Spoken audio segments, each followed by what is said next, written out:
Narcellus and Taffy were kind of about in the middle of a disagreement at the very end of this agreement they had with the pirate.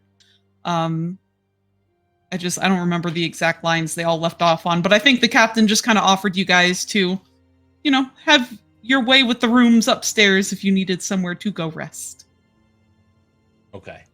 Yeah, to mention of the rooms, Taffy just kind of, after he forces his little smile and a handshake with the captain and everything, and then he just kind of power walks up to whatever first available room he can get to.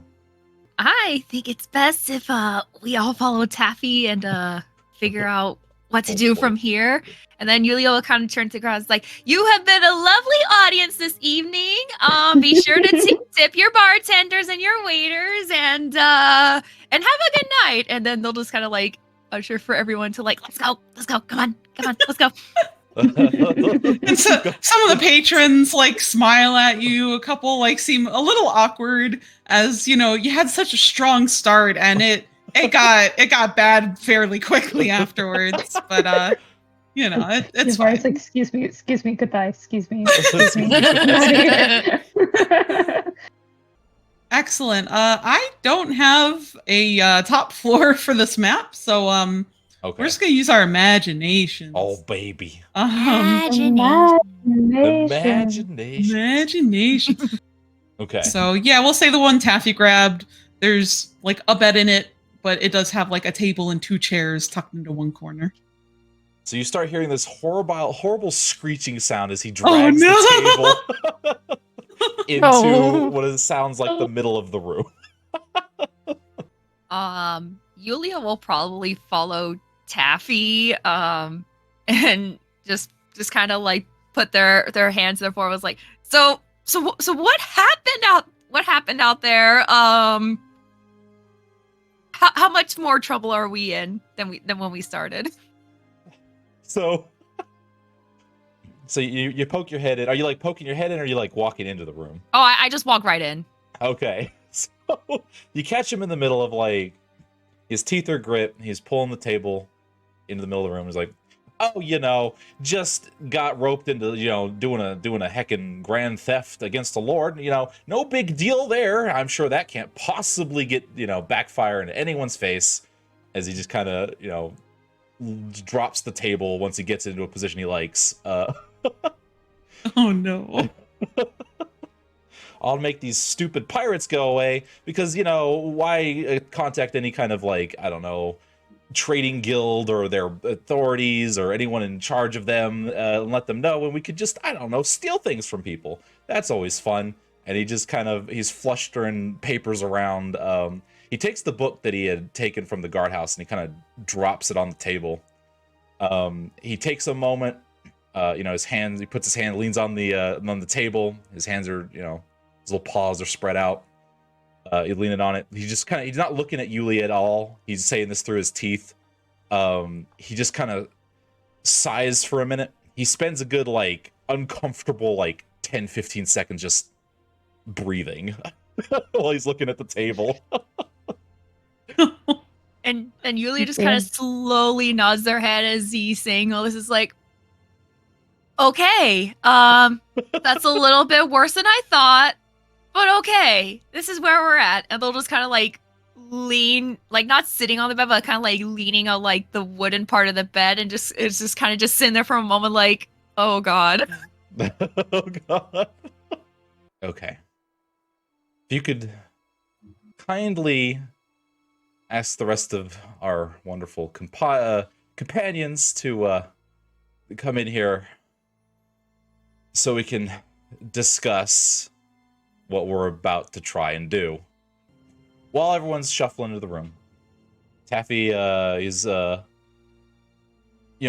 of lining up some papers everywhere. He flips open that book and he's like searching for something. He finds what he's looking for and he kind of pins it with his hand for a second while he gets something to sort of bookmark in case the page closes on it. Then he's sort of sitting there, and once he has everything arranged where he wants it, he kind of thinks for a second. He pulls out a little bit of charcoal, And he's like, he makes some markings on some pieces of paper. I assume there's paper in this desk, or on this desk, or near this desk. Yeah, sure, why not? Okay. Then after a couple of uncomfortable seconds, he kind of gets up, and his tail's flicking all over the place. And he starts to pace back and forth, kind of rubbing his chin and fiddling with one hand, filling with the charcoal in his other. He's like, okay, all right. Unfortunately, we are in a predicament.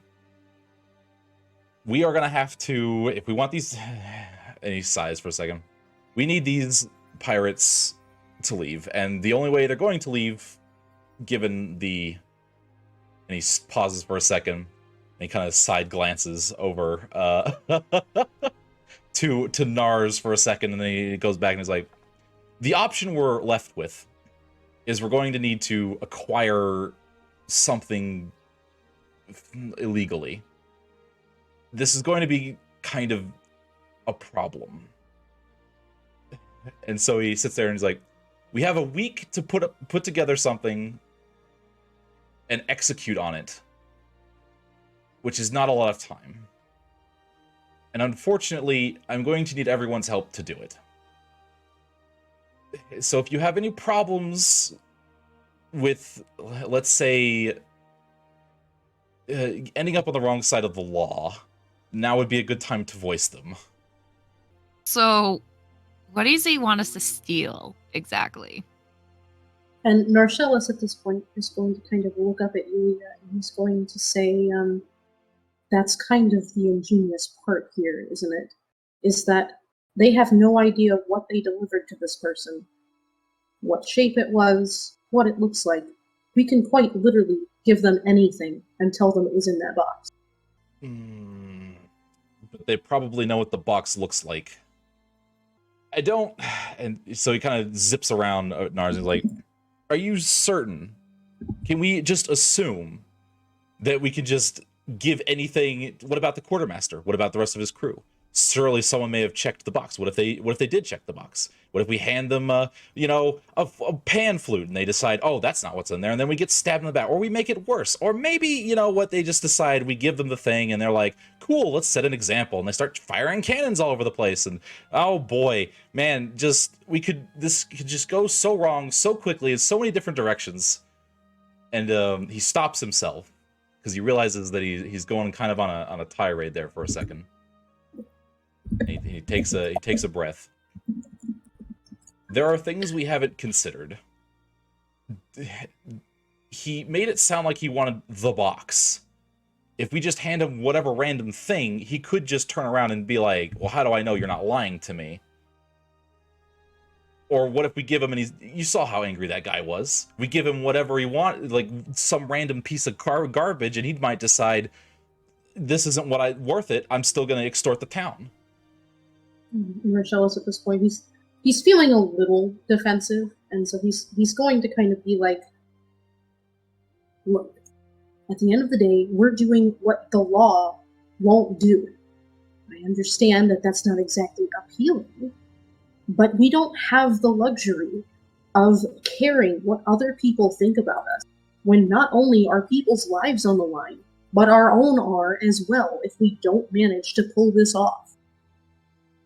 And so at this point, Taffy loses it. He clenches his fist, and he's like... real quick, Rana is on their way. Oh, Yay! Good. Ark just comes into the middle of this tirade. All right. It's like, oh no, just shows up. Oh, and then leaves. So he clenches his fist, and his tail just goes straight out.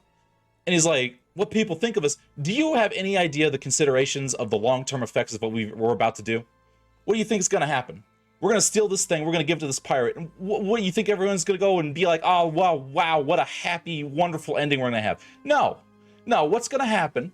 We don't live in a fairy tale. What's going to happen? He's going to take this thing, and he's going to say, cool, I got away with it. Now I'm going to go do this to some other town.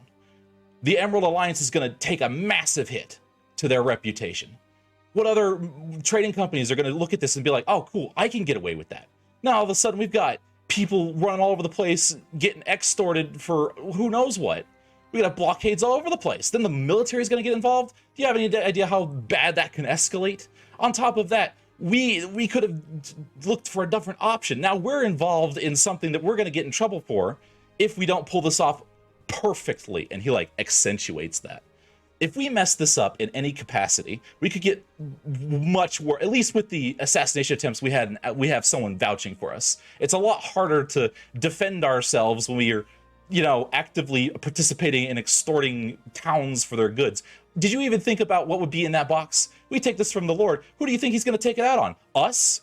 Sure, if we get caught, but if we don't, who's going to take it out on the civilians? But either taxes are going to go up, or maybe he does something else, or maybe he starts raising prices for other goods. We don't know what's going to happen. This is insane. We have put so many other people in jeopardy in the long term just for a short-term solution. My job was to try and prevent this sort of thing. That's what you think the Padlock Guild is running around just trying to, like, you know, oh man, I'm gonna sucker this dude out of... No, we're trying to make sure people's things don't get stolen. You make it hard enough, people leave you alone. We're trying to make sure people don't have to, like, resort to this sort of thing. We use mercantile, we use, like, profits to try and get people to compromise and not hurt each other. Not... And then he throws the chalk at the table and it kind of bounces around or bounces off of it. Not go and start whatever this is and have massive problems down the line. And he's kind of heavy breathing. His hair stood up on end. He's, you know, some fur's kind of fluffed off of him. You know, like when animals get mad, kind of fluffs out of him. Mm-hmm. He kind of really, like, it's like he didn't realize what he was doing. And now that he's stopped for a second and he's breathing, he's like, no. And it looks like he's kind of got this morbid look on his face, like, oh shit, I can't take back what I just did. As he just kind of helplessly stares at the party. And Norcellis, the whole time, is completely silent. And he's holding his journal in his hand in one hand, and the other's just kind of holding his other arm. He's still against the frame, and being yelled at, like, in this manner, clearly has some sort of an effect on him, both physically and psychologically. Uh-oh. And that he sort of just takes it and doesn't say anything. His face is very much showing his age, in that, like, his mouth is very slightly open and his eyes are much larger. And after a minute of just, like, that weird, awkward silence, he looks down at what he was writing and looks back at Taffy, and he snaps it shut, grabs hold of the doorknob, and shuts the door and walks downstairs. Aww. Hi, Ron. I really... Hi. Welcome. Thank you. You just walked in on, like, the most interesting moment. Mm-hmm. Sounds like it. So he's like, just give me a few minutes. And he kind of sort of rushes to the door, and opens it, kind of slides out, and he kind of runs downstairs real quick. Norcellis is not downstairs. Oh boy. Oh. Okay. Oh. He's God damn it, Taffy. I mean, your emotions are valid, but what the fuck? Tove is just going to start, like, kind of, like, walking, like, pacing the room, like, with her hands on her, like, temples. And it's just gonna be like, God, he is a child. I mean, I get it. That was not the best decision to make, and probably not the best plan to bank on, but we have to do better. Well, the best I can do right now is try and get us through this as safely as possible and hope I'm just wrong at the end of the day. is the best I can do. He's like, I do have a skeleton of a plan, if anyone's interested. Unfortunately, it is going to take, with only a week, about all of us to get this together. Damn it. He kind of I he does hate half-ass plans. his plans. He's like, well, I'm sorry, I had about, what was that, 10 minutes to come up with one? Hey, don't go snapping on me too. he sighed, he's like, I'm sorry.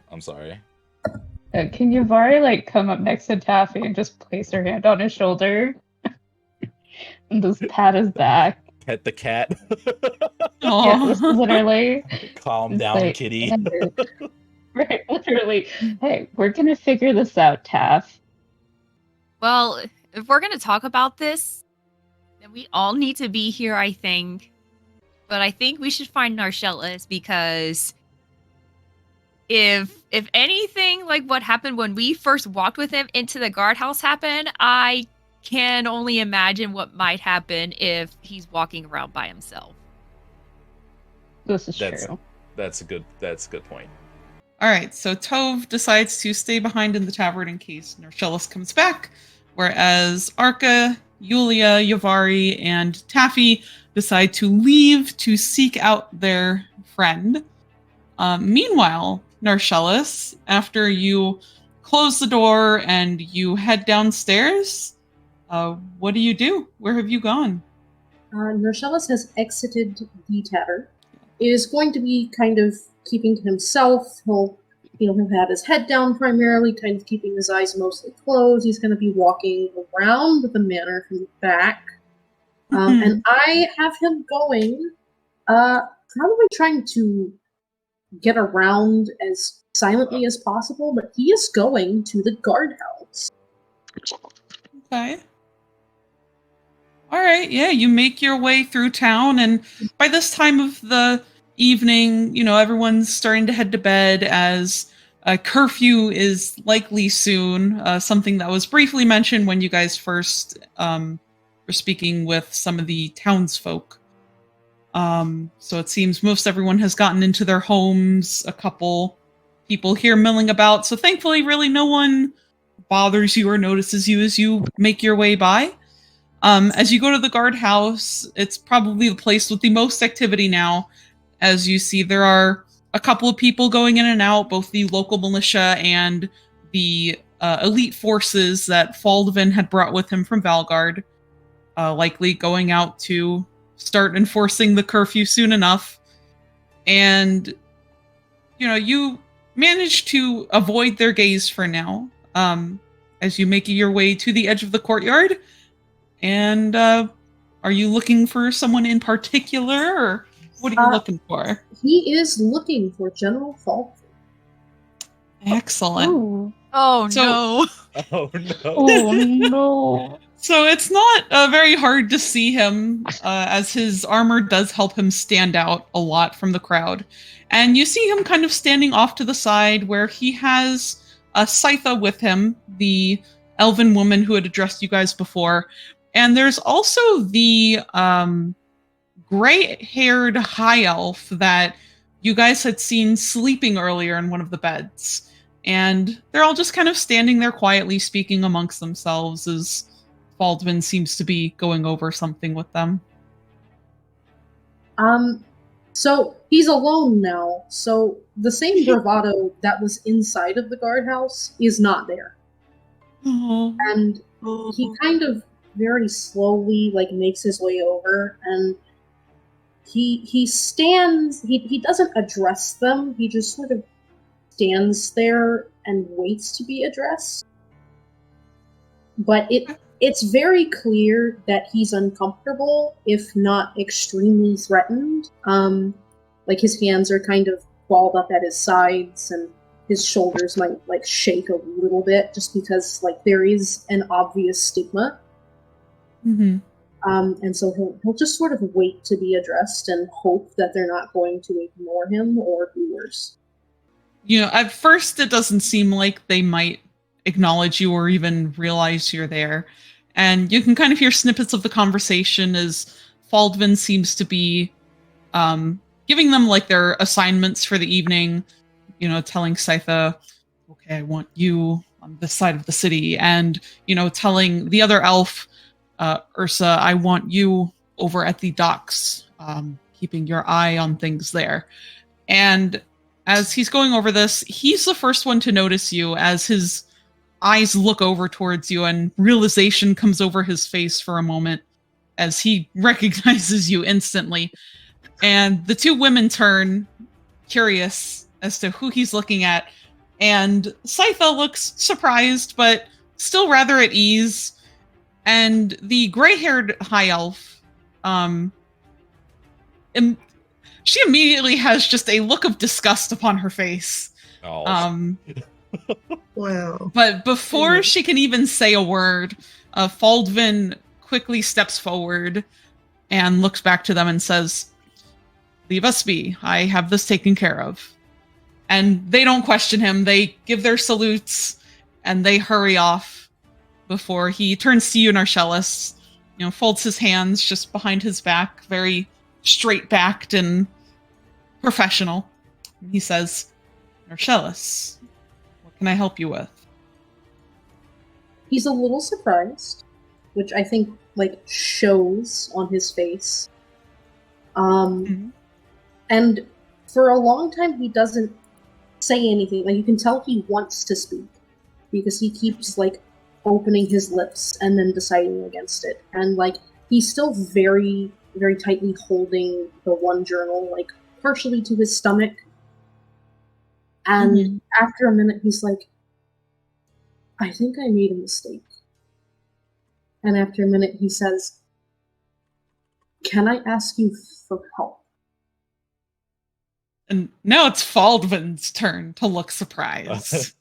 He's like, as he's a mixture of emotions. He's interested in, has a quirked eyebrow, but his brow quickly furrows in confusion as he's unsure of what Narcellus is talking about. But he's definitely interested. And, he takes a quick glance around, kind of making sure no one's lingering around to overhear their conversation. And he responds with, what is it you need help with? What's happened? After a second, he's like, I don't feel comfortable talking about it here, and especially not where I can feel how much hate is on me. And he turns around and kind of looks around at the different people, the Dragonborn, the humans, the ones that had just passed, and he's like, do you have somewhere that we can talk? And Faldvin thinks for a moment before he nods and motions Narcellus to follow him as he leads him back into the guardhouse from earlier.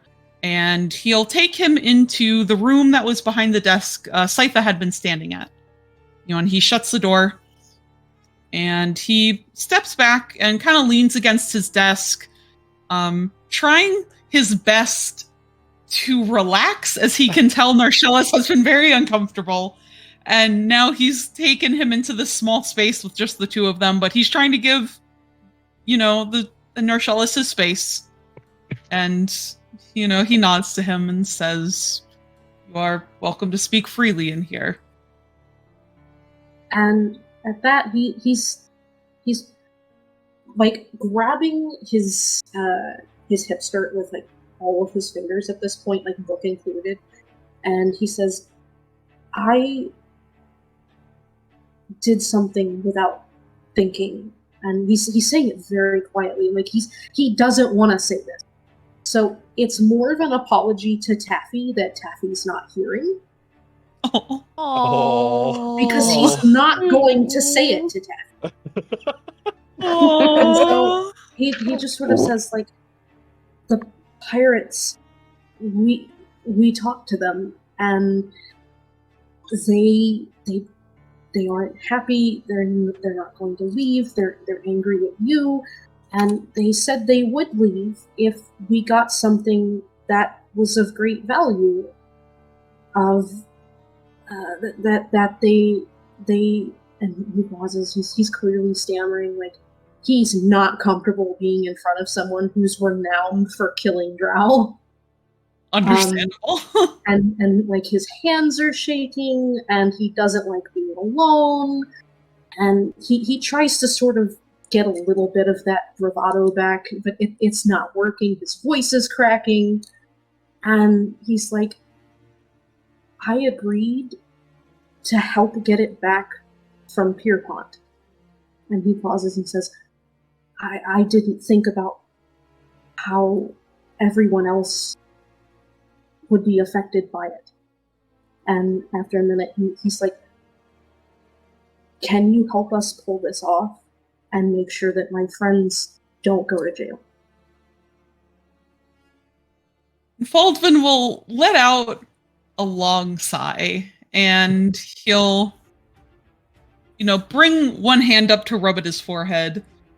And there's a long moment where he's just kind of looking at Narcellus with no particular expression on his face as he, sees how visibly uncomfortable this, this half-drow is. And, he's doing his best to not look intimidating, but it's hard, even without him trying. But something in his gaze softens, like his brows suddenly aren't furrowed as much and his mouth not drawn quite so tightly as, Narcellus admits to what he's done and is here asking for help. And he looks like taken aback almost before he blinks and kind of realizes that he might have been spacing out there for a few moments and gathers himself with a breath, and he says, what did I just hear? Yeah. And he says, all right, that's a lot. And he'll turn away to his desk and he'll kind of move around the back of it to rummage around through some of his papers as he continues to speak and says, as general of this kingdom, I feel such things would be my responsibility to report crimes like this, but considering I'm not a fan of Lord Pierpont, I'm going to let it go. And he takes out a few sheets of paper and drags over his quill and little inkwell as he continues on and says, of course, being here in town, the Lord extended me an invitation, should say. The Lord extended me an invitation, and I know it would be rude of me to refuse, despite my less than enthusiasm for parties. However, of course, because I have been invited, I am welcome to bring guests of my own. And I will do this for you and your party, but you all must be careful, as now your names will be attached to mine. I will be expecting you to pull this off without being caught. And Narcellus at that point lets out this really relieved but equally surprised breath. And he calms down a tiny bit because he's just like, holy shit, I'm making a deal with an elf. And he walks forward a few paces and he says, if you don't mind listening to me, I might be able to help. And he'll kind of look to I forgot his name, to Faldvin for a moment to see if he's willing to listen to him or not. Faldvin kind of raises his eyebrows at him and says, very well, go on. He'll open his little journal where he's made a couple of notes, primarily in the Elvish language, and so he'll set it down and swivel it around so that Faldvin can see it.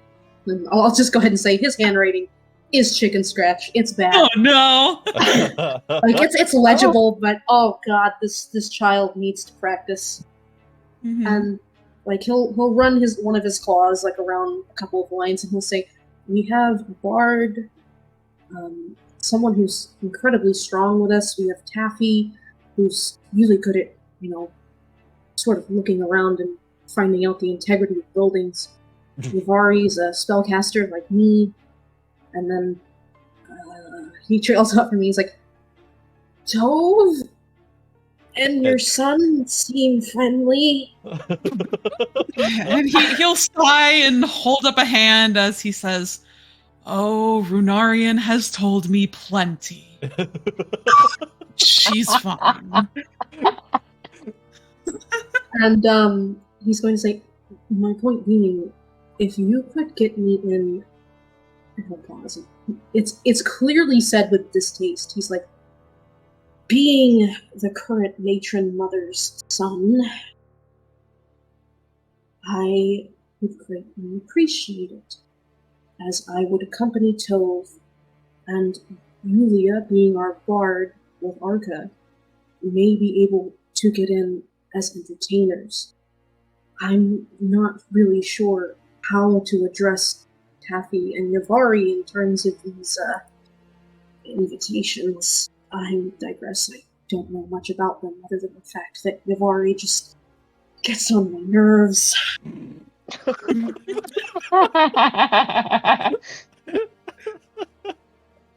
Likewise. Damn. But Fulvin, nods in understanding as Norshellus goes through it, and he kind of quickly jots down a few notes on the top sheet of paper that he has. So he marks, you can see him write Bard, Yulia, Norshellus, royalty, question mark. Question mark. Arca, entertainment, and then he kind of jots down the rest of the names with a, just a thoughtful expression to his face as he says, well, seeing as how Tove will be accompanying my son, I suppose if Yavari is willing, it would not be too far of a stretch for her to accompany Tove as a sort of... And he pauses as he searches for the right word that he's looking for. Be as her bodyguard. Perhaps Taffy your own as well. Even though you say he is more adept at subterfuge, I don't think it would be too far out of the realm of reality. Especially considering... Marcellus is going to interrupt. He's going to say, not really subterfuge. He's more good at making sure that subterfuge can't happen. Fair. Okay, I see your point.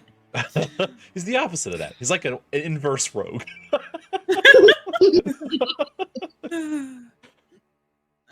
But he'll say, either way, I'll write up a few things and get them delivered to Lord Pierpont's house. As I will have Arca and Yulia introduced as entertainment for the evening.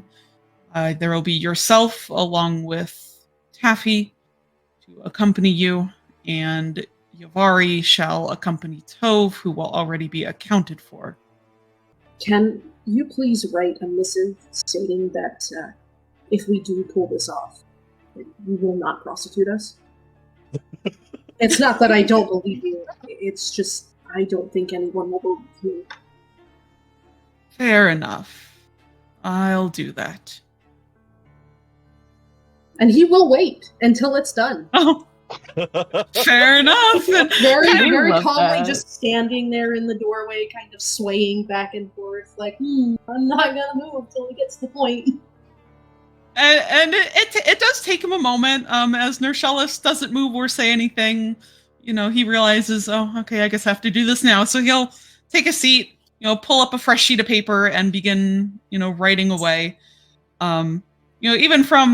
Even though you're back a little way from his desk, you can see, compared to your chicken scratch, his handwriting is very neat, very refined from years of experience Oh, of course. writing many letters, Of course you know? it is. It's Of so perfect. Oh, bye. Where he writes in like such beautiful cursive, you know? It just inspires you just to look at it. And he you know, he writes a bit and he eventually pauses as he'll dip his quill into the inkwell and look up at Narcellus with like a very suddenly quizzical look on his face as he asks, or as he says, may I ask a question of my own in return? Marcellus looks very nervous. But he'll kind of, like, obviously try to copy the confidence he's seen Faldvin display in that he stands up straight and, like, puts his hands behind his back and he's, like, trying to stand the same way. And he's like, yes. And he'll say, I know of your mother, though what I do not know nor understand would be why you have decided to come to the surface. You and I both know that male drow have little, if any, say in your society, so I can't entirely blame you if that was the reason. But I've just been curious, is all. And at first he hears, I know of your mother, and he cringes really hard. But as Faldvin continues, he realizes that he wished it had just stopped at, I know of your mother. Oh no. But for the sake of getting that missive and these invitations, he says quietly, he's like, and it's clearly not something that wants to come out of his mouth. He's like, I am sorry for what, like, he's trying to formulate. He's like, for what happened several decades ago. But for the drow who hate the surface, I am not one of them. The first time that I came up here, I found warmth in sunlight and beauty and all sorts of things that I'd never seen before. And what was very clear to me is that no matter how much hate that people like you or the people out there show me, it will never be as much as the hate my mother had for me. Oh. Why am I gonna cry? Is it raining in my apartment? Yeah, right? Who brought the Oh no, it onions? splashed water in my face. What's happening? Oh no! And Faldvin, he's quiet as he lets Narcellus talk. He doesn't push him or, demand he say more. He just listens, and his eyes seem to go wide at, some of the last few things he said, especially, mentioning the warmth of the sun and how he didn't, Narcellus didn't hate the surface, and he just simply nods as he looks down at the paper again, about to continue writing, and all he'll say is just, I understand. And he'll continue to going back to writing the missive. He finishes up rather quickly with a flourish upon his signature at the very bottom. And then he will fold it fairly neatly as he will stand and walk over to hand that to Narcellus. As he will say,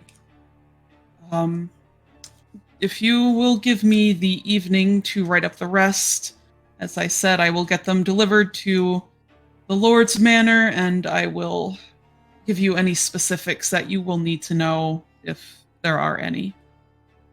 You've done a much better job than my mother did. And that's all he's going to say, and he's going to like immediately go for the fucking door. He's out. He's out. Oh my god. Faldman, looks again just kind of shocked, and there's like a little sadness even in his eyes, like not pity, just something sad. And he won't stop Narcellus as he goes for the door. All he'll say as he goes is, be careful on your way back. The guard will be enforcing the curfew here shortly. Narcellus?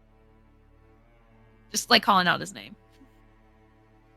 And the figure will turn around.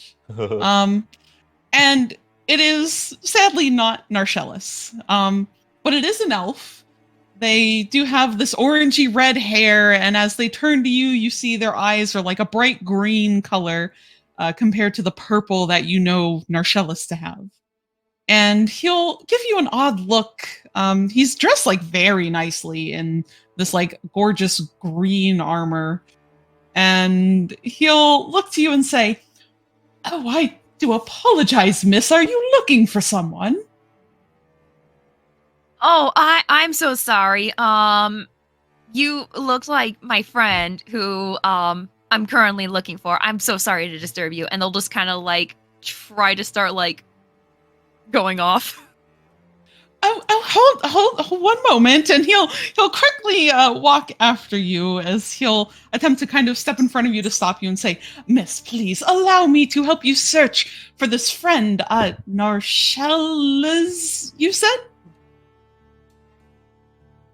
They'll kind of go close enough, but then loudly to them they'll say, no, that's perfectly fine. I understand there's a curfew about to be established, so I think I would get this done faster if I just go on my own. Oh, please, it's not a bother at all, my dear. Trust me, if the guards were to see you with me, they wouldn't bat an eye. Truly, allow me to accompany you, as I can at least help keep them off of your back. Yes, it's the I don't like it. Wait, out of character is this who I think it is? Yes. Oh no. Okay. It's not worth it. It's not worth it. It's my stupid little son. Oh no. They'll kind of look at him for a moment, just be like, "Wait, what do you mean you can keep the guards off me?" Oh, my dear.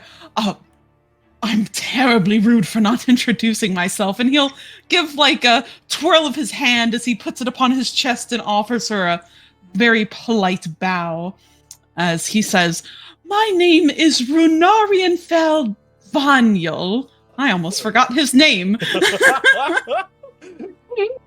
It is a pleasure. So under the assumption that Yulia does know the name, they'll just look at him, their eyes widen in recognition and point at him as like, "Oh, you're the one courting Tove." You know of Lady Tove? Oh, she completely has my entire heart. Where's that TikTok you sent me earlier? Just like, run him over. He's just a man.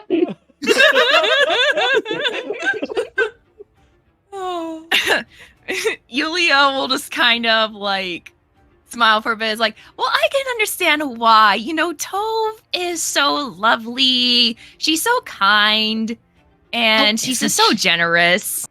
Oh, absolutely. She is so humble and just the perfect, amazing woman. And she has so graciously accepted my offer to attend the party later this week. And I am so very excited. Oh, believe me, she seemed very eager about this said party too. But we can talk about that later. Well, since I do know you are acquainted with my friends, and Well, if you truly wish to offer your help, then I suppose I should be gracious enough to accept it. Yes, absolutely. And might I have your name so I might have something to address you as well? Oh, I'm so sorry. I am Yulia Mikal. I am the bard traveling with Tove and Narcellus. Well, it is a pleasure, Yulia. And he'll reach for her hand and kiss the back of it. They're The trying lag. not to cringe. They're just trying to keep the actor face on as tightly as possible. Well, they'll just kind of like flick their hand back the moment that he kind of lets go. It's like, yes, thank you very much. We should probably go this way. I was trying to keep to the main roads in case we happen to be upon him. I'll go ahead and peek through a crack if I can. If there is no crack, then he's going to try and basically just cat climb his way up the wall. All right. You do find a crack, and you see Arca now has landed in the middle of the courtyard, where he seems to be kind of facing off with a dragonborn that had been harassing Narcellus earlier in the day. So Taffy under his breath is like, well, now or never. He guy's like, thank you, Arca. Man, to buy you some breakfast or something in the morning. So he goes and he's like, okay. So he backs himself up and he gets a sort of a running start and then just vaults himself up the wall. All right. Make an acrobatics check for me. Oh boy. Or would that be athletics? I think it's acrobatics. Oh, I hope so. Please be it. That's fine. We'll go with that. Oh. Oh! Oh! Face plant. You lie. I Oh, thought cats landed on their feet. This one doesn't. Not today. so No, lands on the face. yeah. So Taffy, as you try to get a running start at this wall, you jump and try to catch purchase, but nothing's really grabbing on, and you fall down, but thankfully, you land on your feet the first time. So you try one more time. You get a really good start. You get a little up that wall, and then you lose your grip and fall down the few feet you managed to get up it. At this point now... Oh, go ahead. Oh, sorry. I was like, damn it. I was going to pull out the climbing kit. Give me my climbing pikes. Let me get up this wall. At this point now, one of the local militia has kind of taken notice of you, and and she starts to approach, and she's like, Gone. "What?" Dad's what? gone. I was never here. You never saw it either. Oh gosh! All right, well, Taffy's off, and the guard's like, "Oh, I thought someone was here. Oh, very weird."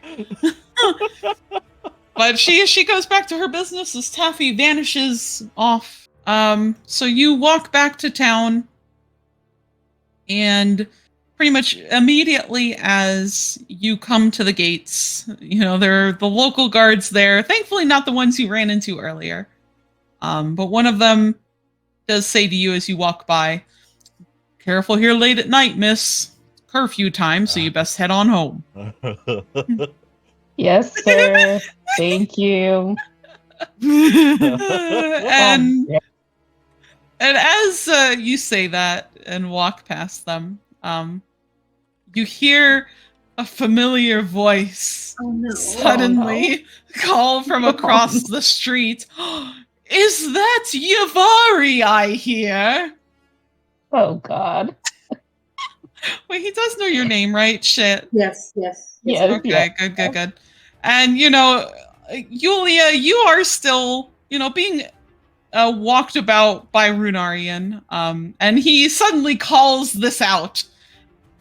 And, sure enough, there's Yavari walking on back into town. Pretty boy and Yulia. You okay, Yulia? You're fine. Yes, I'm fine. Did you find anything? Unfortunately, nothing of interest.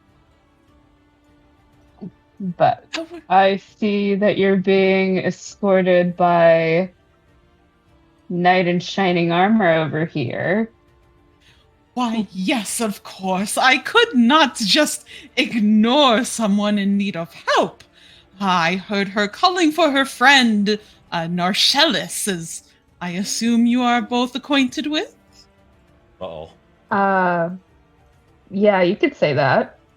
Javari looks between Yulia and Renarian and just goes, well, that's just who he is, and if he needs to walk, and take in the fresh air, that's what he's gonna do. But I'm curious, why are you out so late? Just out on patrol? Yes, I was helping my father and his men just ensure everyone got home safely this evening. Thankfully, all has been fairly quiet, which has been a reprieve, as I've been able to get a few things done to prepare myself for the party later this week. Oh yeah, you're taking Tove. Yes, Tove, and immediately he just sighs dreamily. Oh my god. Oh my god. Javari tries her hardest not to just gasp.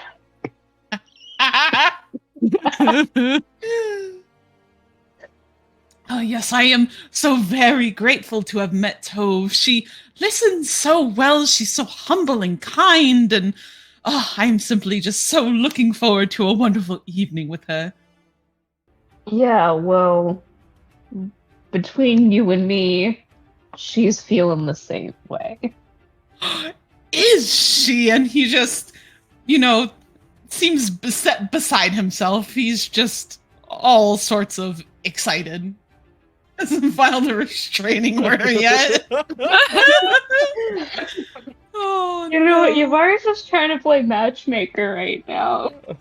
Oh my goodness. Oh, it was always a dream of mine to perform at what sounds to be like such a glorious ball. I wonder if that will ever happen someday, though. And Runarian kind of looks at Yulia surprised as he says, oh, do you play? I do. I am proficient in the lyre, the lute, and the flute, and I also sing. Whoa, that Very sounds talented. marvelous, my dear. I could perhaps see about inviting you two along. I do have quite some sway in this town, after all. Oh, we wouldn't want to impose so greatly. I mean, you've done so much for our wonderful dear Tove already, but we would be most appreciative regardless.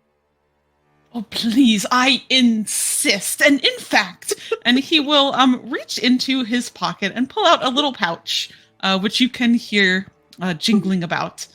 And he says, in fact, what I want you to do, Yulia, is take this, and he's going to pull out 2 platinum pieces. Yes! And hand it over to Yulia. Oh my God. And he's going to say, go ahead and buy yourself a new instrument for the ball, and I will see to it that you have as much time as you desire upon the stage in front of everyone. Oh my god. Well, he's getting in with the friends. He's like, if your friends like me, then Tove will like me.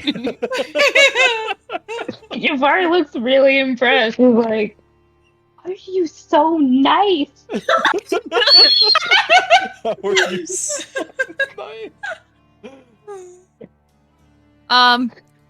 They'll graciously accept the money. But the comment about the new instrument kind of irks them because the lyre that they use is their father's specifically, and they can't really imagine performing with really any other instrument. But they'll just pocket the money and just be like, I will see what I can do. But I do look forward to the events that will transpire later this week. Yes, as do I, and I do hope I will see both of you there.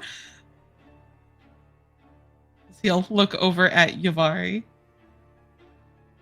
Yavari gives him like a smile and a nod. Well, I'm not particularly talented in the arts like our friend Yulia here, but I can cast a spell or two. Not that that's gonna be much entertainment to watch.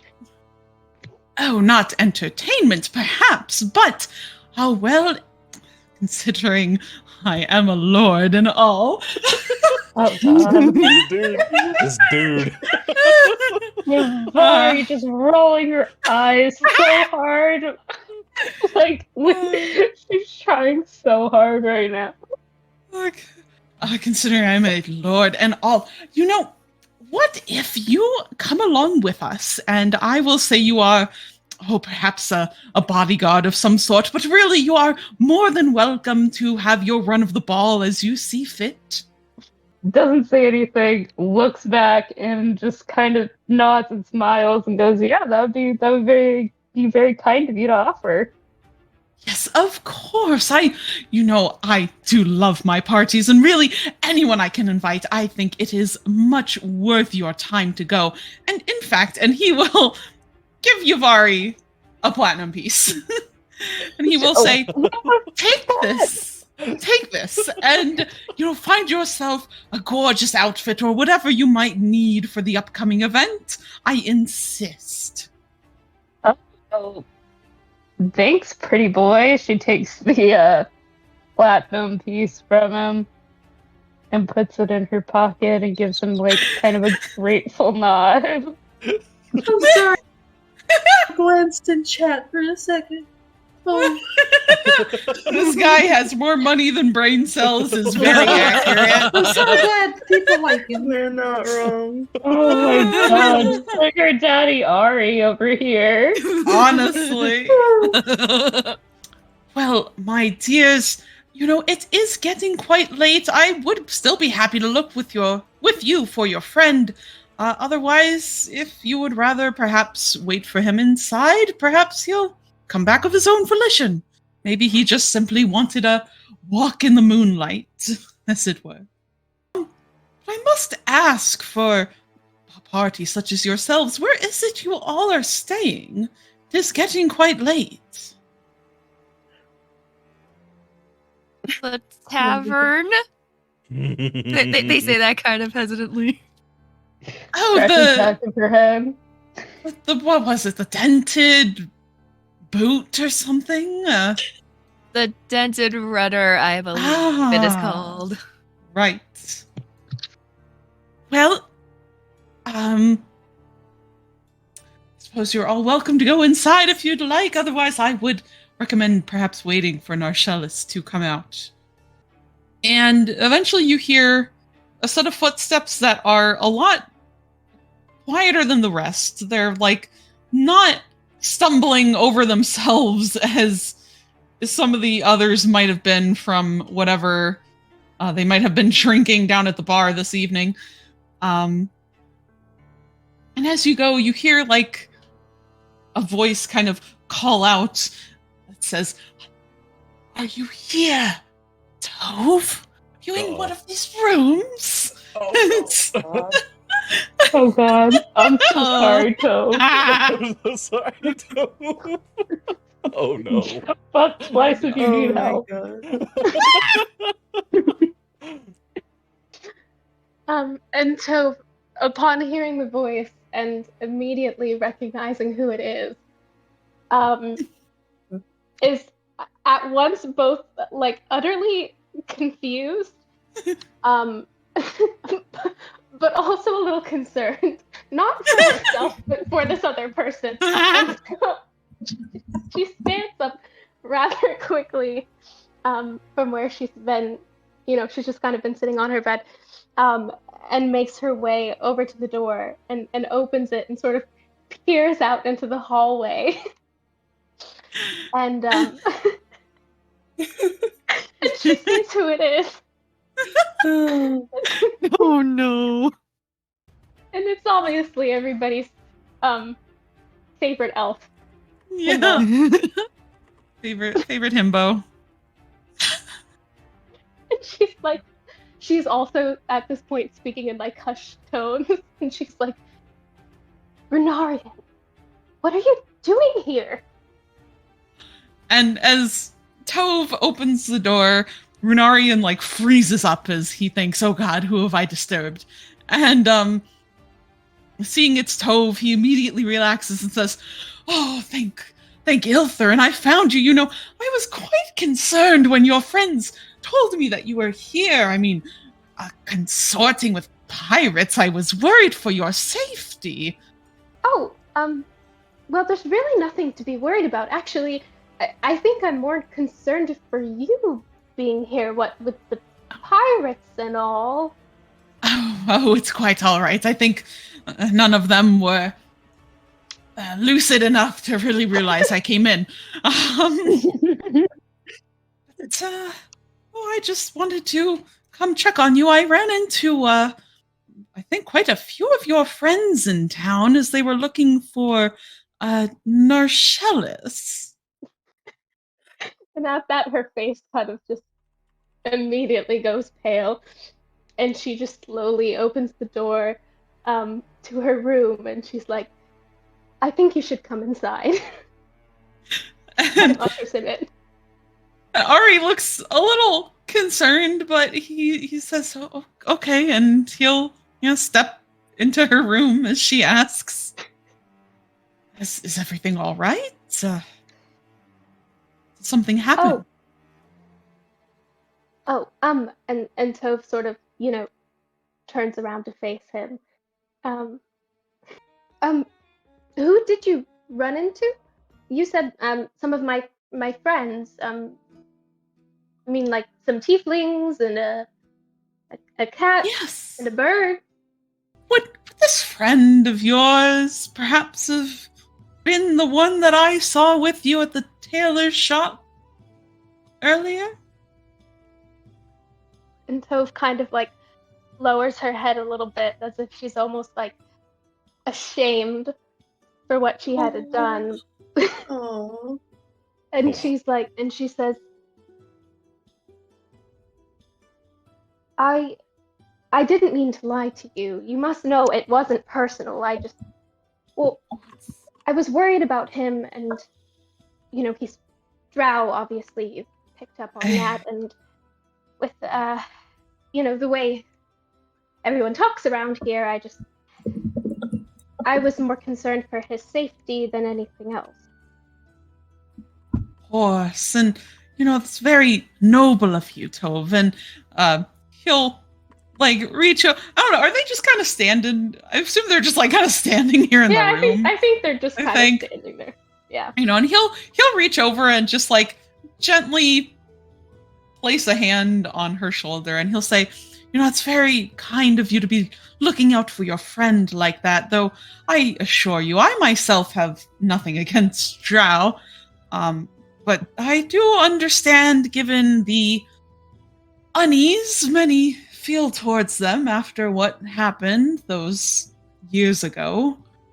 But really, you have nothing to worry with me. I could tell he was a drow the moment I saw him.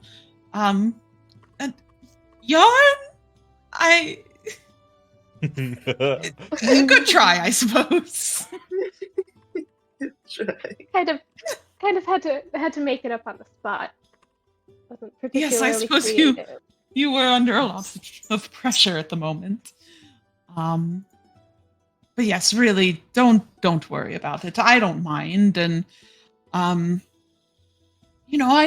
think my father won't mind it that much.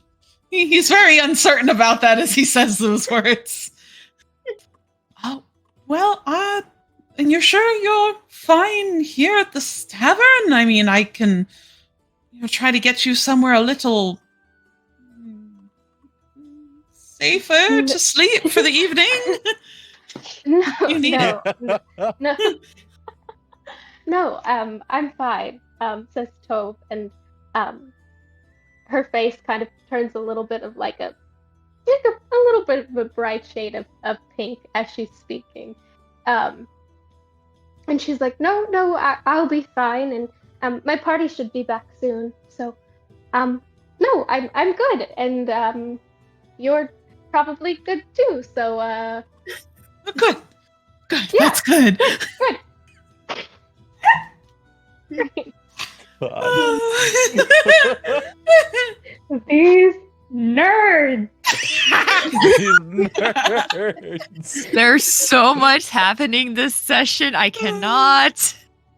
I probably should get going. I need to be up early in the morning to help some of the locals with the field, since curfew tends to hamper their work. Of course. I wouldn't dream of keeping you any longer. And she sort of like opens the door and kind of motions for him to step outside. And he will do so. He'll be very polite as he steps out the door to, just beyond the threshold, and he'll turn back to Tove as he will reach for her hand, and he just kind of holds it in both of his as he says, "Well, it is good to know you are doing well here, Tove, and I'm sure I will be seeing you again very soon before the party." Then he'll lift her hand and gently kiss the back of it before turning to quickly leave unless she happens to stop him. All right, so yeah, you guys just hang out for right now. Thankfully, it's not too much longer past this point. Taffy, you'll notice as you're keeping your eye out in the courtyard, kind of peeking through the cracks on occasion to look for Narcellus. Eventually, you do see Narcellus depart the guardhouse, this time by himself. Narcellus, you have just left your meeting with General Faldvin. You have the missive that he wrote for you of, his promise, basically, that he is not going to arrest you guys after you told him of your plans. As you get into the courtyard, you don't immediately see your friends and party as they're kind of beyond the wall. But what do you do? To start with, he looks very upset, and he is, considering the last conversation question that he answered for Faldman. And it's more that he's tired of answering that question, and he's holding his journal and the missive that's been folded and closed inside of the pages of it. And placing one hand on one of his sabers just in case, he kind of glances around the mostly empty guardhouse yard and takes a minute, recomposes himself, and immediately heads for the entrance. Heads for the what? I'm sorry? The entrance. Exit entrance. Yeah. All right. So yeah, Taffy, you see Narcellus is coming. He's like, okay, here we go. And clears his throat and everything. And he kind of aligns himself up so that he's like, he'll be in the way of where, Nars will eventually run into him. But he doesn't he just waits for Nars to notice him instead of calling out to him. Immediately, he looks annoyed and clutching the book and the missives that he's gotten to his chest. He's going to turn his head and just sort of not glare at him, but he's just looking and like expecting to hear something that denotes that he wasn't trusted enough to go by himself. So upon seeing that, Taffy misreads it, and he's like, he puts his hands up and he's like, listen, I'm sorry, I didn't mean to snap at you like that. It's been a rough time. This is sort of outside of my comfort zone, and I got a little wound up there, and the captain wasn't making things. Anyway, it's just a bunch of excuses. I apologize. I didn't mean to yell at you. I didn't mean to snap at you. I didn't mean to drive you out like that. And then he just sort of, you know, he kind of sighs a little bit and he's like, I'm not stalking you or anything. I just wanted to make sure you were okay. He's awkwardly trying to stumble for words after that point. And so he just kind of gives up after a minute and he just sort of waits for a response. At first, when Taffy says that he's out of his comfort zone, Rochelle is just kind of, like, you see his shoulders move, like he's either huffed or laughed, but you can't quite tell. And he's starting to thumb the pages of his journal and just sort of looking around to make sure that no one is around listening. He's apologized to and everything, and he doesn't say anything. He just sort of lets him ramble and like talk for a minute. And he still looks really distrustful. That could be his face. It could not be. And once he stops and waits for his response, Narcellus will say very quietly while opening up the grimoire in his hand, he'll be like, I'm not used to considering the safety of others. And in that he will remove the missive from the pages, unfold it very neatly, sort of like flatten it against his chest to get the wrinkle out, and then hold it out to Taffy and he'll say, the general has agreed to help us do this, including getting us invites and helping you provide a disguise, and your reputation will not be harmed. So, hilariously, Taffy looks at that, and he doesn't look mad or he just looks terrified, and his hands kind of go in the immediate I'm gonna get cuffed in a position, and he looks to the left, he looks to the right, is this a trap? Am I about to be arrested?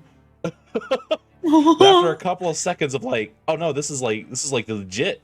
He just looks surprised. And he kind of stumbles up and he gets his little cat nose next to it and squints his eyes and reads it and is it turns out to be legit. And he's like, oh wow, this makes things so much. How did you do that? He's just generally shocked. And instead of answering, he'll hold it out to make sure that it's taken.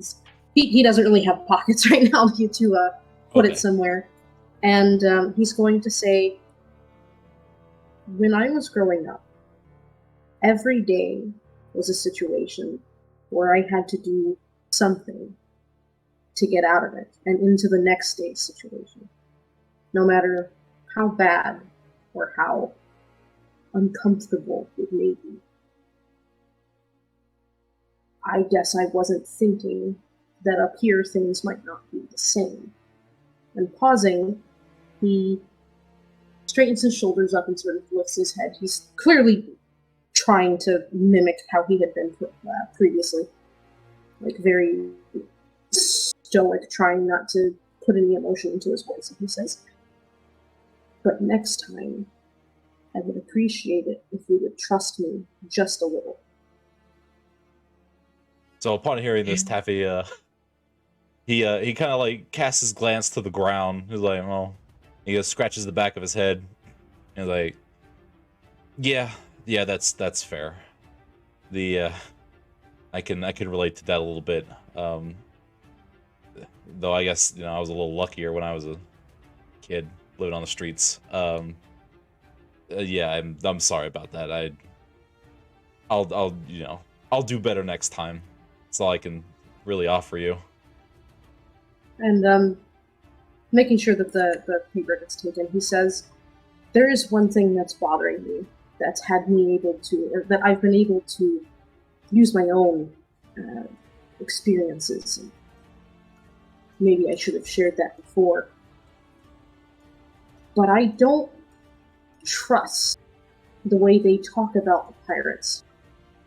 And to clarify, he'll be like, people will always say something about a group of people that they don't like, that have a scary name, or that wear a scary uniform, or maybe they did threaten you, but I don't know, it just seems like it might be a little bit deeper than that to me.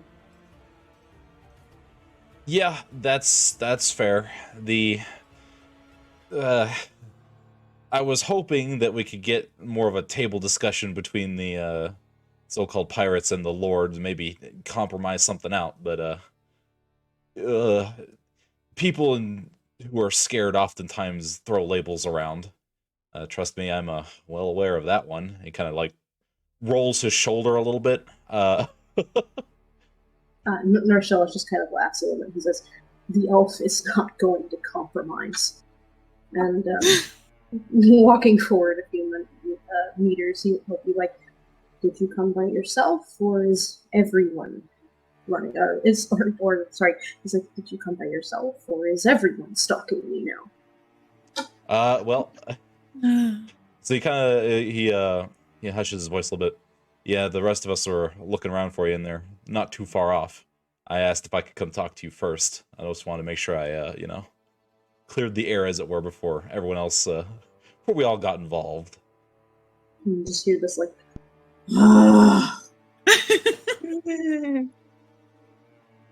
and, like, I mean, we were worried about you, we just want to make sure you're okay. How dare we care? Disgusting. Disgusting. He's like, well, then I guess we better get back to that table. Right. This, so he looks at the missive and he's like, this will make the plan a lot easier. We were worried about you, kid. We had to come find you. Marcella's just sort of, you didn't have to come and find me if you didn't want to, Yavori, but I know you just miss me so much. Okay, don't take my words out of context. What if I genuinely did worry about you? All right? Oh, were you gonna cry because I'm not there? Taffy just starts immensely. to slowly put his hand Cry in his tears paw. of fucking joy. Narshella's just sort of like leaning toward Yavori, like, oh, I'm not there to help you with your spells. Another suffragan might come and get you. Yeah, I rely on you so heavily for emotional support. Hey guys, can we sass each other back at the tavern? So, all right, you guys all head back for the tavern. As you come back inside, you can see it's a lot more abandoned than it was when you left. There's a couple of people downstairs, but they all seem to be just passed out in chairs. You see there's like a Verdan in the back that's about half slumped onto the floor. Yeah, really, that's about it. The place is fairly deserted. Sorry, huh? You took the owlin away. Where did he go? Yes, he had to go to bed. No! Wait, does the man sleep? Maybe, you never know. The boy, he's gone. Oh god, it's fine. Yeah, you guys come inside, pretty quiet, so you head on upstairs without problem. Yeah, do you guys I assume you'd like to go check on Tove, make sure she's doing okay in there? Yeah. Yes. Though I do want to do something real quick. I cast my glance, and I see everything is all nice, and people are going to bed and everything. But this dude in the corner, I want to get a kind of look at him. Oh, no. I'm not gonna approach him or anything. I'm just gonna cast a glance to him. What? Has he just been sitting there this whole time? Does he look like he's moved? Does he look like he's drunk in anything? Oh boy. So as you look over, you see this person. You can't tell if it's like man or woman. It's very hard to tell from their dress and their facial features. They seem rather effeminate in the face, but they have like broad shoulders almost and a fairly like slender build. They're wearing clothes that you wouldn't expect of someone to wear in this area. Like, they're very, I don't know if I want to call it noble, but it's very much not a commoner's clothing style, but it's also not something you really see in Leyrid. Even in the warm torchlight, though much of it has died down at this point of night, they are very pale, like unnaturally pale. Uh-oh. And, you know, their hair is in like loose curls that falls around their face, and they're just kind of sitting there in their chair. They've had a cup of tea sitting in front of them and a teapot, which you would assume to probably be empty. You're not really sure how long it's been sitting there. Yeah, they're just kind of minding their own business, just sipping from a teacup at the moment. They don't even look up as you guys come back into the tavern. Okay, so it's a teacup, and he doesn't look like he's had any other beverage. No, not that you can tell. Okay, I'm not going to deal with him right now. But I'm going to be paying it. So, over the course of the several days, I want to make sure to see if he's still there or not. Okay. This Sure. might be something I need to look into. Oh no. Oh no. Yulia will walk in and say, Tove, we found Narcellus and your boyfriend. Meanwhile, Tove is just like sitting on the edge of her bed, kind of like staring off into space, Aw. contemplating life. But you know, she kind of looks up at that. And Narcellus will enter next. And he will say, yes, they all decided to come and wait outside of the guardhouse for me. Like, that's not entirely strange and me. Taffy follows in and is like, well, in my defense, I was trying to find you to apologize. Listen, I could have fought the Dragonborn who stopped me, but I didn't. But I didn't.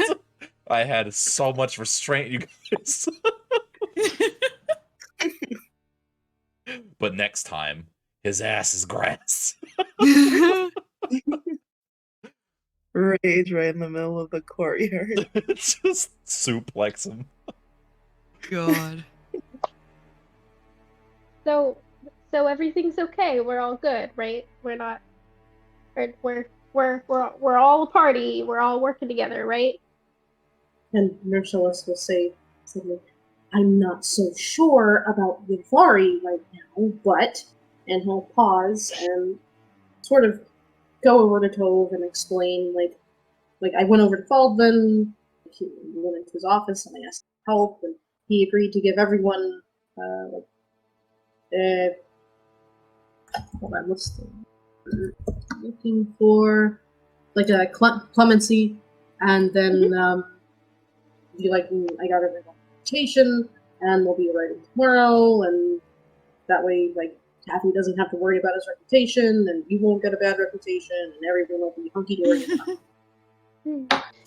Yeah. Tove just kind of lets out a sigh and like, oh, good. I was worried when Ari said that you had gone into the guardhouse. I wasn't sure what was going on, but I'm glad everything's gotten sorted. And Narcellus, very coyly, is going to put his hands together and lean forward and go, oh, it's Ari now? I mean, he did say we, I mean, Arca, Yavari, and myself, to call him Ari. So that seems to be the name that we can use.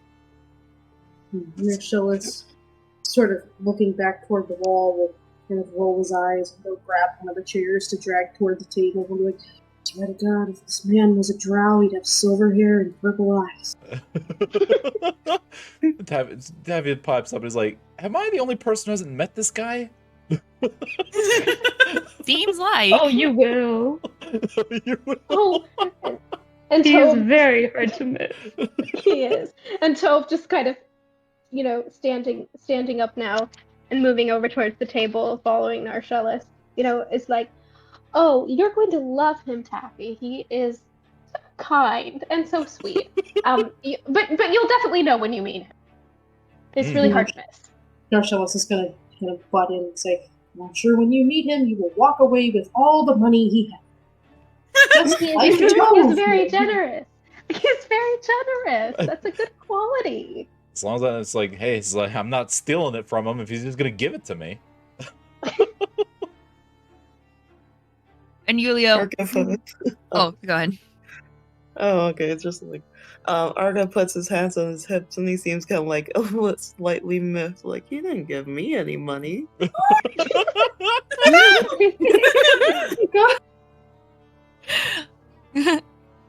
You just gotta be nice to him when he opens up his pouch. Exactly. Yeah. Narcellus is going to lean over to Ark and be like, yeah, and I suspect he has a thing for the ladies.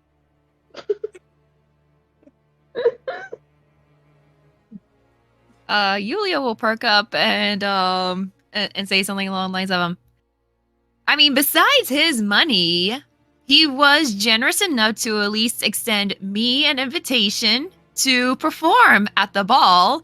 And suddenly remembering Yavari's not there, saying and also Yavari as a sort of escort for Tove.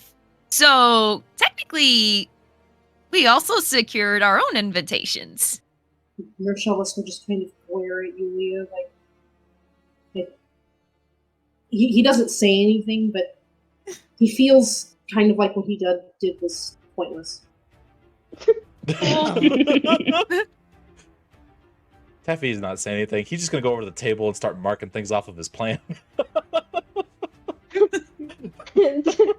Toph will turn to Taffy and say, all right, so now that we're all here, well, all of us except Yavari, what exactly do you have cooked up for us? How are we going to pull this off? So his head pops up. And he's like, huh? As he looks around, and he's like, oh, Yavari's not here. Oh. He's like, all right. Who wants to... All right, we'll... Because he's sitting there just like, man. He doesn't... All right, Okay. So he sits there, and he goes, he's like, all right, we should let Yavari cool off a little bit. But I suppose we can go over some of the finer details. Here, let me just real quick. Let me just pop my head down and see if Yavari's gotten a drink or two. Just give me a second. just don't want to have to go over this a couple dozen times. No. Yavari's not drinking. She's just like she has her journal out on like the table as she's reading it and adding some additions to it. Okay. And all that good stuff. She's not as mad, but she's still kind of fuming. But she'll listen to Taffy. Okay. Oh, so are you down in the bar? Or are you up in the rooms? Oh, down in the bar. Down in the bar. Okay, sorry, I was misunderstanding. All right, so the he quickly just kind of zips out of the room, runs down the stairs a little bit just to see where Yuvari is, and he kind of go across the room. He's like, it's not really it's a loud whisper kind of thing, just trying to get Yuvari's attention. Mm-hmm. She looks up. She's like, "Who's me?" Taffy's just waving. Oh. She Oh. waves back. So he's like, okay. So he makes a motion to like, come on. Okay. She reluctantly gets up and puts her stuff back in her bag. And she makes her way upstairs. He's like, okay, I'm sorry to pester you. Just gonna go over the plan real quick. Just want to make sure everyone's on the same page. You Yeah, okay? totally You got- fair. You doing all right? Sure. Just Taffy's get like- this over with. Taffy's like, okay, all right. Kind of lets out a sigh, kind of rubs his forehead, and he's like, okay, just here we go. So he comes back to the room. I assume Yuvari's in tow. Hmm. He walks to the middle of the table. He spins around. And he claps his hands together, and he's like, "Oh, you make sure the door is shut. That's important. You make sure the door is shut and locked." Then he goes to the middle of the table, claps his hands together, and is like, "Okay. So hopefully, this will go off relatively easily. Now we have our entryway, so this makes things considerably easier. So here's what I got." So he starts by clearing his throat, and he asks. He starts by asking, turning his attention to Yavari, and he's like, "Yavari, real quick, you seem to know your way around a potion. At least when I remember when we were talking to those potion guys. You seemed rather upsetty at their potion making skills. Do you happen to know anything about mixing ingredients into alcohol?" I would know a thing or two about that, yes. Excellent. Okay. So, just a couple things to note here. I'm going to refer to the box as the target. That's what we're going after. Now, luckily, we don't really have to worry about the guards too much, though our lord friend may have additional private security. We'll need to keep an eye out for that. So, and then he kind of scoots some papers around. All right, so here's what I'm thinking. First thing we do is we prep by getting some kind of ingredients. Nothing poisonous, just something to spike the alcohol. Make it a little bit more potent. The drunker we can get some of these people, the better. Especially if they'll cause a ruckus for us. The guards can, drunk nobles, put them in the drunk tank. It'll be fine. They can't cause too much of a trouble.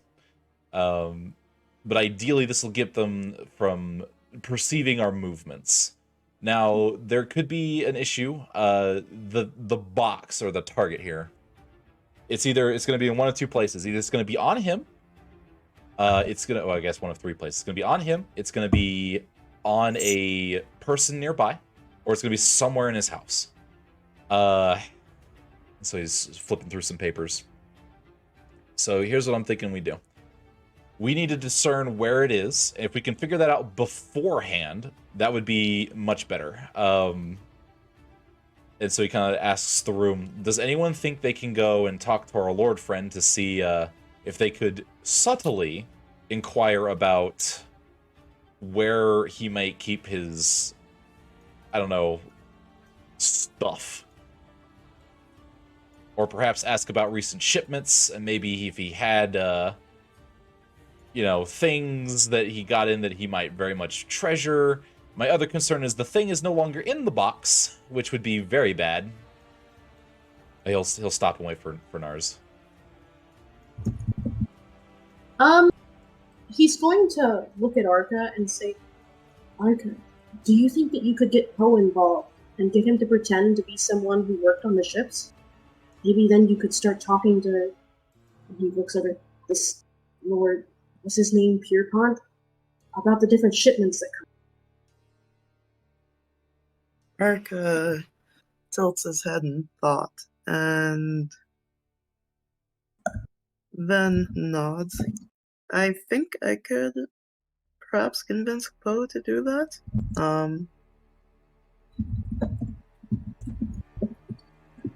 Perfect.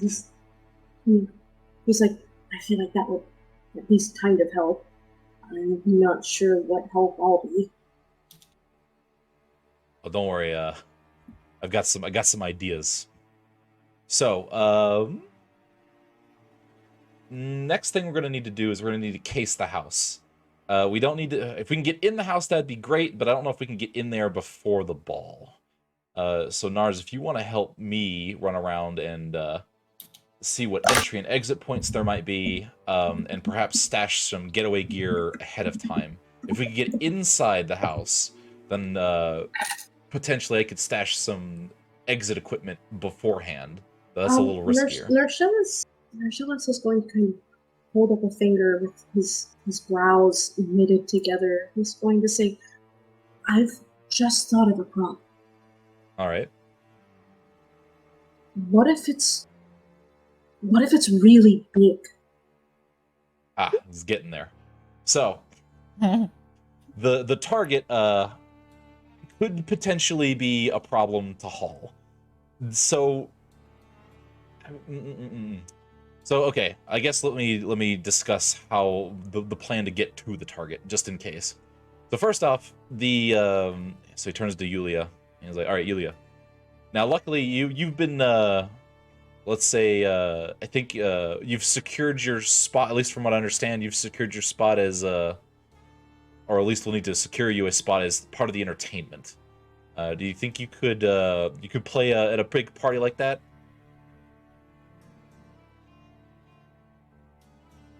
Sorry, my brain stopped for a moment. I'd say Yulia's getting cold feet now. No. I was just listening. I was just not thinking. No thoughts, head empty. Yulia will perk up at their name being sound and takes in the question and be like, well, between Narcellus securing one invitation and Renari another securing me fairly certain as a bard for the party. Yeah, I can hold the crowd's attention well enough. Okay, excellent. So, what I'm thinking is, what I like to call the window. I need you to write the slowest, most romantic song you can write. Oh no.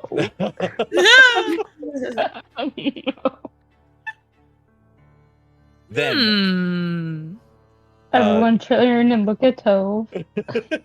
In fact, he does actually turn and look at Tove. When we give the signal, and I'll get to signals here in a minute, when you hear Yulia play that song, you need to turn on the charm with your new boyfriend and see if you can, between you and Yulia, get everyone's attention. Narcellus is just gonna kind of mutter, and that's messed up.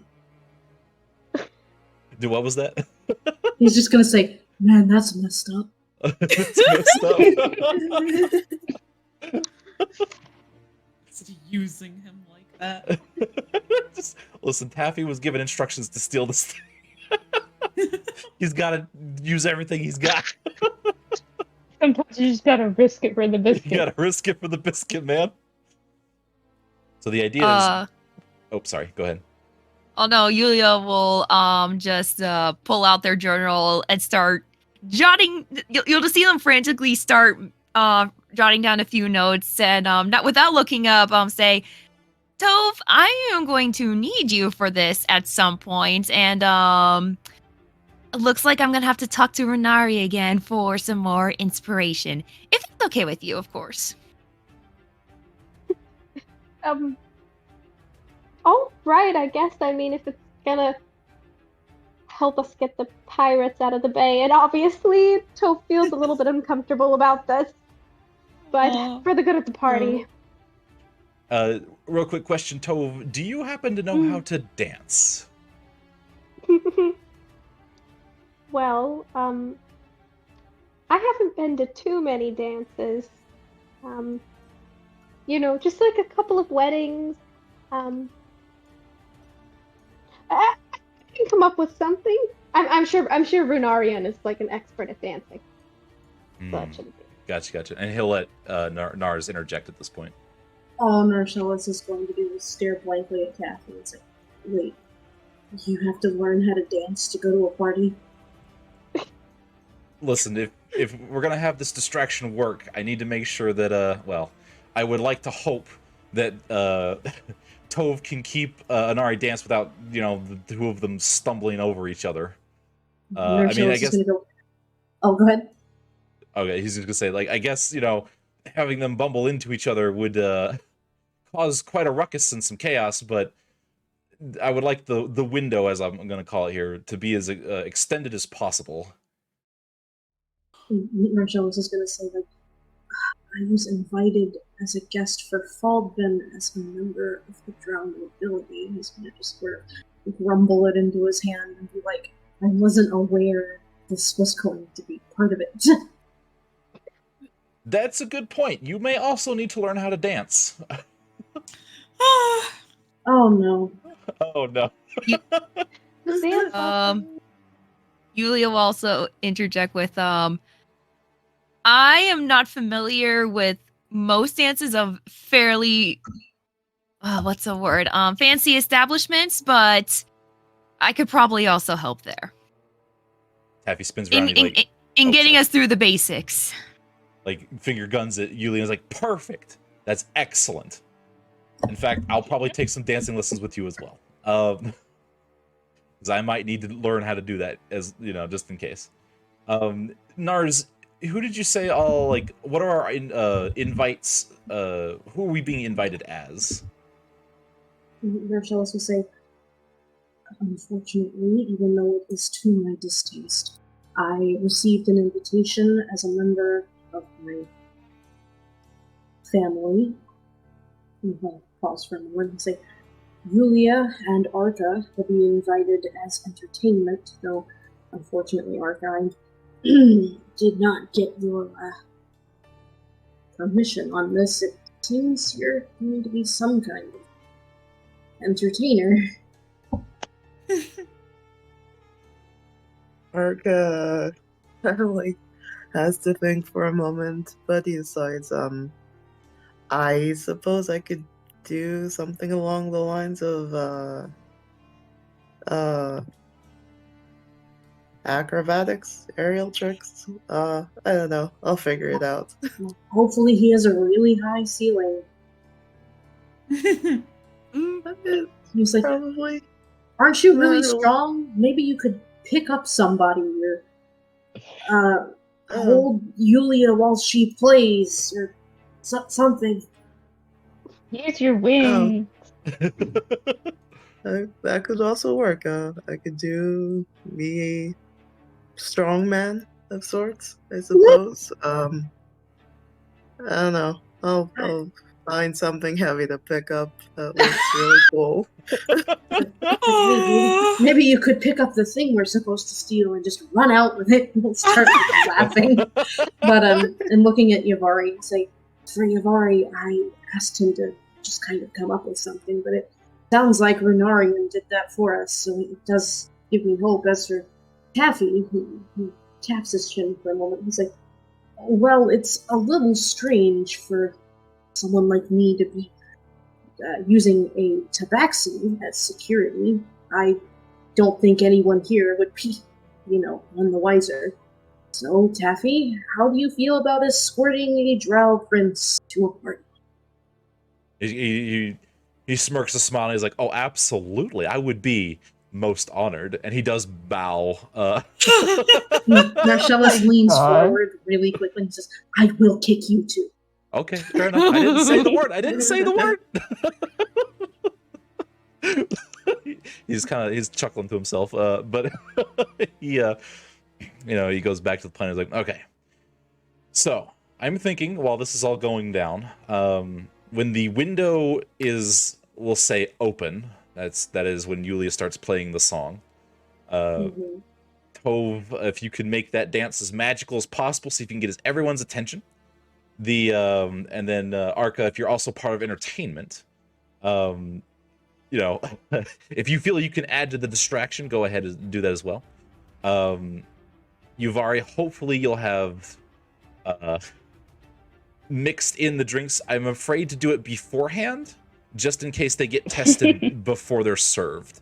So I can figure something out. Okay, excellent. So while the window is open, those of us who are not participating in the distraction go and try and go through the house to find, go after the target. Now, depending on where the target is, that could mean a couple different things. If we know where it is, then we, Nars, if you're not happen to be dancing on the floor, then you and me can go and rush for it. If it's And on, Narcellus, I'm sorry, Narcellus is going to interject here. He's just going to say, I don't know if it's the smartest idea to have me roaming through this man's house, considering our stigma. That's fair. That's fair.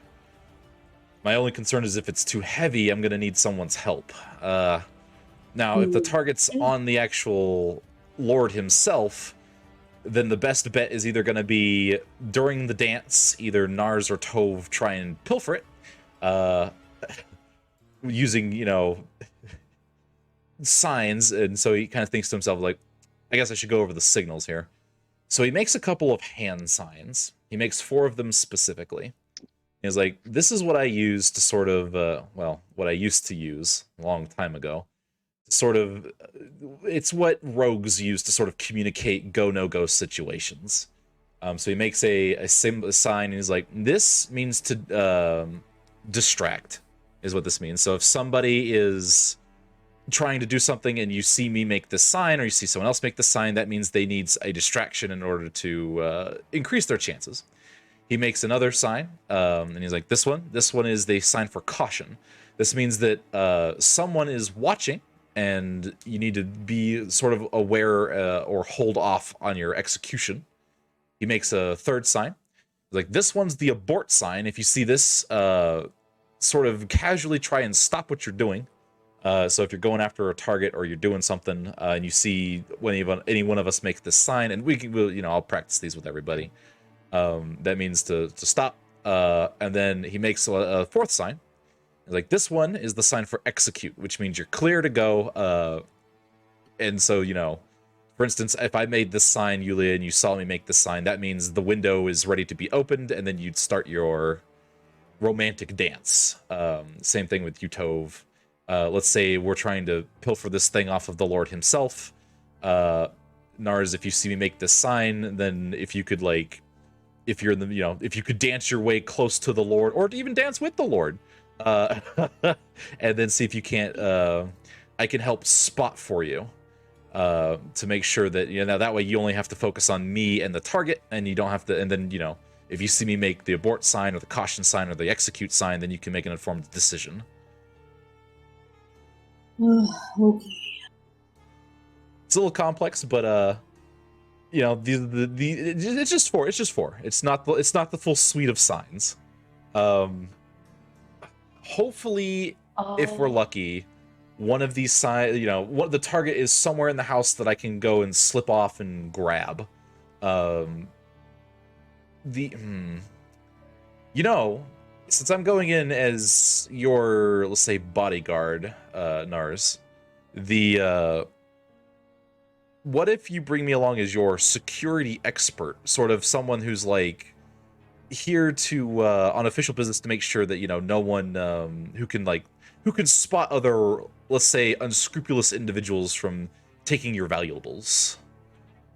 And then if you could perhaps convince them that if I could pre-examine the house for any security flaws to make sure the ball goes according to plan, I might be able to get some more information that way.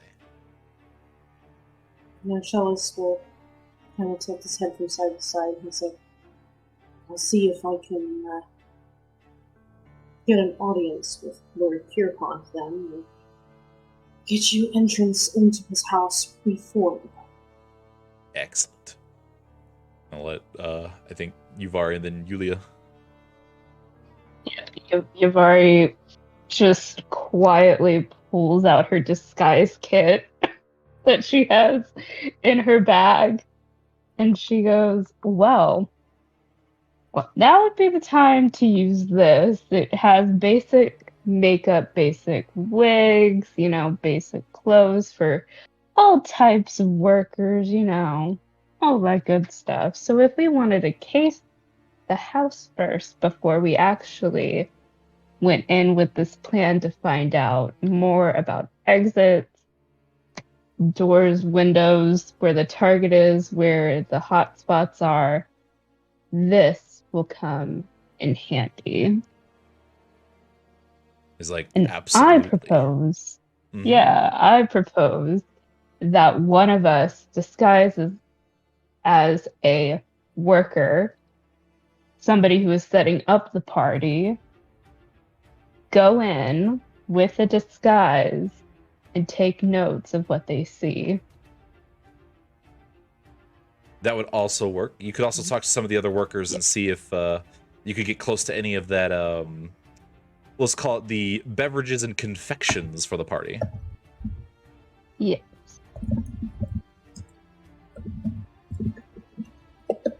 Would that also work, Nurse Chalice?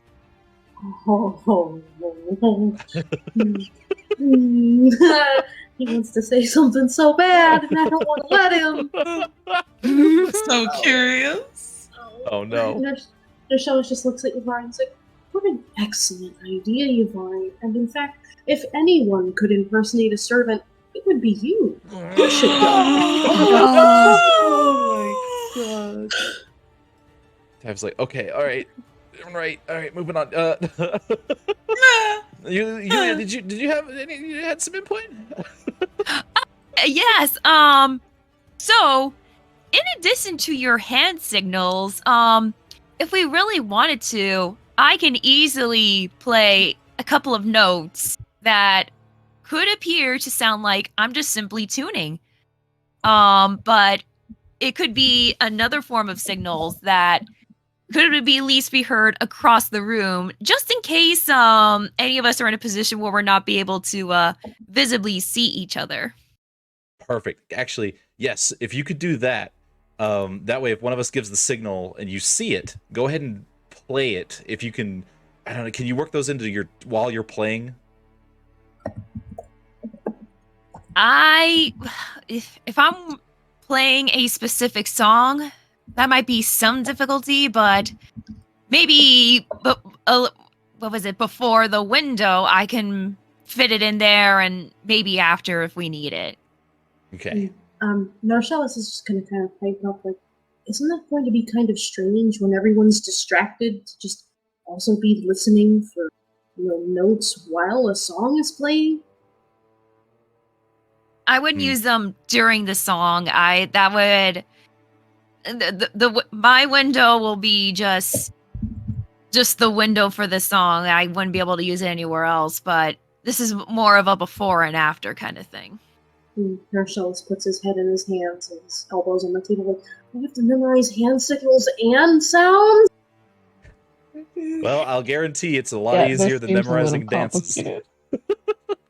This is true. Listen, I know it's a lot, and I do apologize, but in my line of work, nothing ever goes to plan.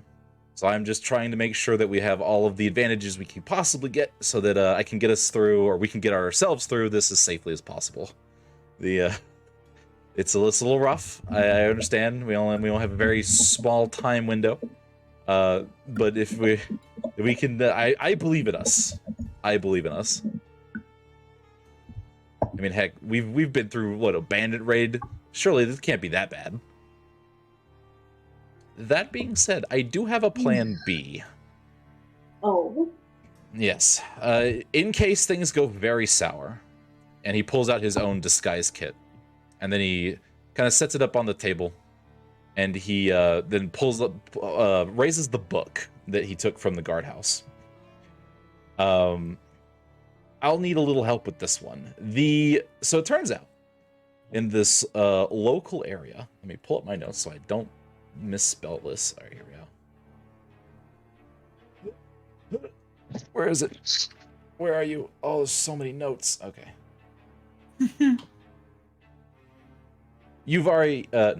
My bad. Yulia, you still have that Sahagan tooth, correct?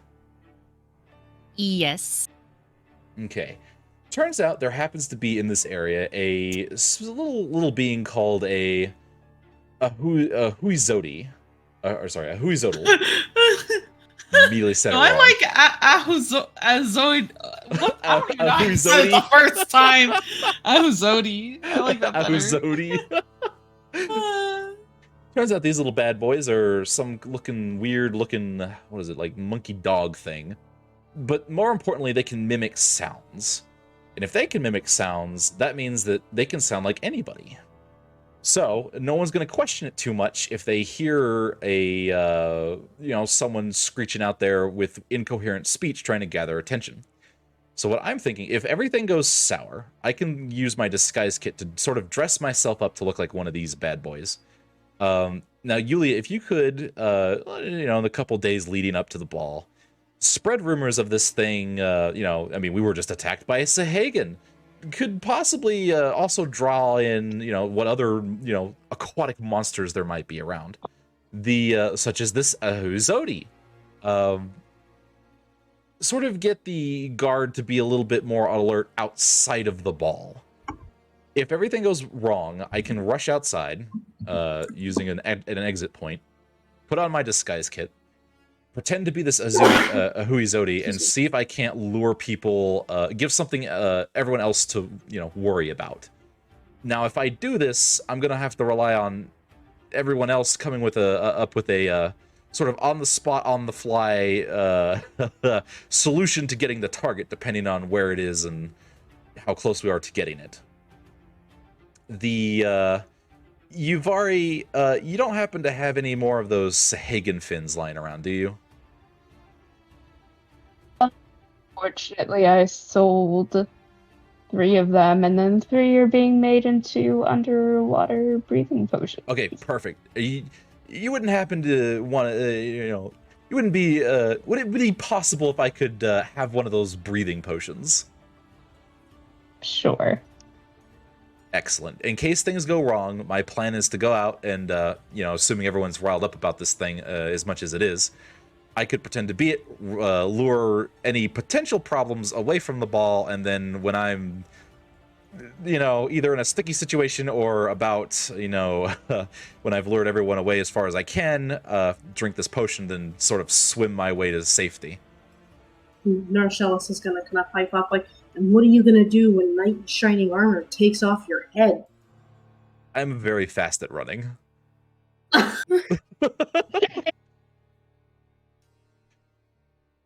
If he's after my head, then he's not after yours. This is why it's a plan B. Hopefully we never have to use this, but just in case we do.